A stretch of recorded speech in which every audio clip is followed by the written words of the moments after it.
देश दुनिया की रखी खबर, हर रोज हर शाम कानों कान सुनते रहें द लेंस पॉडकास्ट। रहिए अपडेट लेंस के साथ।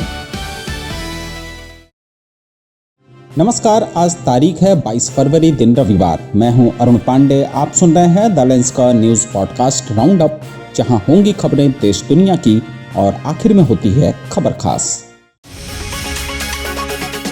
सीपीआई माओवादी के महासचिव टिप्परी तिरुपति उर्फ देवजी और सेंट्रल कमेटी सदस्य मल्ला राजी रेड्डी उर्फ संग्राम ने तेलंगाना पुलिस के सामने सरेंडर कर दिया। 60 वर्षीय देवजी पर 25 लाख रुपए का इनाम था। वे करीमनगर जिले के मूल निवासी हैं और 1980 के दशक से माओवादी आंदोलन में सक्रिय थे।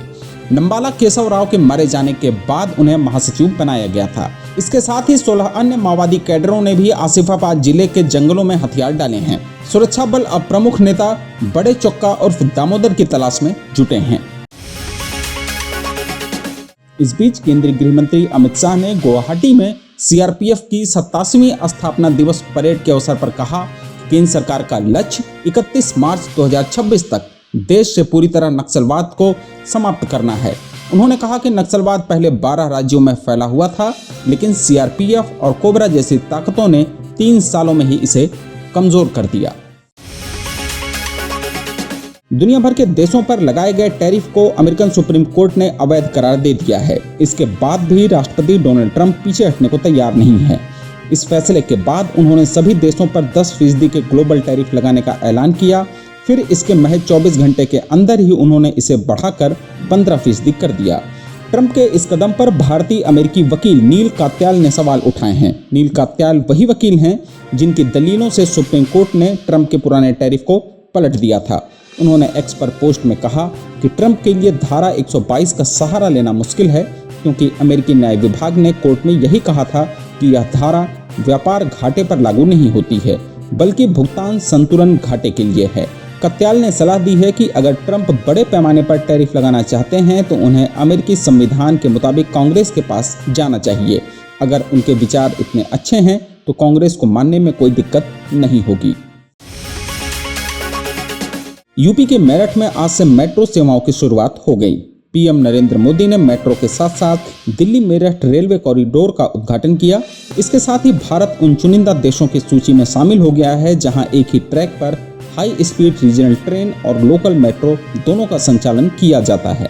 इसी के साथ नमो भारत ट्रेन से अब मेरठ से दिल्ली का 88 किलोमीटर का सफर महज 55 मिनट में पूरा हो सकेगा। इस कॉरिडोर पर 13 स्टेशन हैं, जिनमें 2 अंडरग्राउंड भी हैं। उधर दिल्ली पुलिस की स्पेशल सेल ने एक बड़ी आतंकी साजिश के पर्दाफाश करने का दावा किया है। खुफिया एजेंसियों से मिले इनपुट के आधार पर दिल्ली पुलिस ने आज तमिलनाडु से 6 और पश्चिम बंगाल से 2 संदिग्धों को गिरफ्तार किया। कुल 8 आरोपियों में से एक बांग्लादेशी नागरिक भी है। पुलिस के अनुसार ये सभी पाकिस्तान की खुफिया एजेंसी आईएसआई और बांग्लादेश में मौजूद आतंकी ठिकानों के समर्थन से दिल्ली समेत देश के बड़े शहरों पर आतंकी हमले की योजना बना रहे थे। गिरफ्तार आरोपियों को अब दिल्ली लाया जा रहा है, जहां उनसे गहन पूछताछ के बाद स्थिति और साफ हो पाएगी। और आखिर में जरा हटके में चर्चा इस बात की कि क्या मीठा पेय पीने से किशोरों में बढ़ रही है एंजाइटी की समस्या। ब्रिटेन के मुर्नबाउथ विश्वविद्यालय के शोधकर्ताओं ने एक नया अध्ययन प्रकाशित किया है, जिसमें पाया गया है कि ज्यादा मीठे पेय पीने से किशोरों में चिंता यानी एंजाइटी के लक्षण काफी अधिक देखे जाते हैं। यह अध्ययन journal of human nutrition and dietetics में प्रकाशित हुआ है। शोध में कई पुराने अध्ययनों का विश्लेषण किया गया है, जिसमें यह सामने आया कि सोडा, एनर्जी ड्रिंक, मीठे जूस, फ्लेवर्ड मिल्क जैसे उच्च चीनी वाले पेयों का ज्यादा सेवन करने वाले किशोरों में चिंता की समस्या 34% तक बढ़ी हुई पाई गई। वैज्ञानिकों का कहना है कि आजकल किशोरों में मानसिक स्वास्थ्य समस्याएं तेजी से बढ़ रही हैं और चिंता सबसे आम है। पहले हम ये सोचते थे कि खराब खानपान से सिर्फ मोटापा या शुगर होती है, लेकिन अब साफ हो गया है कि यह दिमाग पर भी बुरा असर डाल सकता है। हालांकि शोधकर्ता स्पष्ट करते हैं कि यह सिर्फ एक संबंध दर्शाता है, सीधा कारण साबित नहीं करता।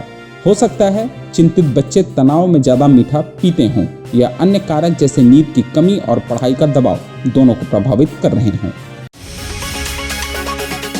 तो आज के लिए बस इतना ही। कल होगी फिर मुलाकात नई खबरों के साथ। खबरों को विस्तार से पढ़ने के लिए विजिट करिए हमारी वेबसाइट theLens.in यूट्यूब के अलावा हमारे पेज को एक्स, फेसबुक और इंस्टाग्राम पर भी फॉलो करें। शुक्रिया। देश दुनिया की रखे खबर, हर रोज हर शाम कानो कान।